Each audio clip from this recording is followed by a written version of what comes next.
بسم اللہ الرحمن الرحیم۔ السلام علیکم۔ حضرت ابو ایوب انصاری رضی اللہ تعالی عنہ سے روایت ہے کہ رسول اللہ صلی اللہ علیہ وآلہ وسلم نے فرمایا، کسی مسلمان کے لیے جائز نہیں کہ اپنے کسی دوسرے مسلمان بھائی سے 3 دن سے زیادہ سلام کلام بند رکھے۔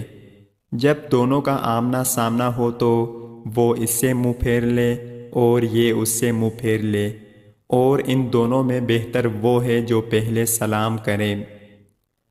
حضرت ابو ہریرہ رضی اللہ تعالی عنہ سے روایت ہے کہ نبی اکرم صلی اللہ علیہ وآلہ وسلم کے پاس ایک آدمی نے آ کر عرض کیا، مجھے کچھ سکھائیے لیکن زیادہ نہ بتائیے تاکہ میں اسے یاد رکھ سکوں۔ آپ صلی اللہ علیہ وآلہ وسلم نے فرمایا، غصہ مت کرو۔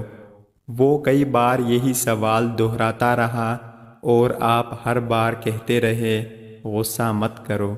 اللہ تعالی ہم سب کو ان پیاری احادیث پر عمل کرنے کی توفیق عطا فرمائے، آمین یا رب العالمین۔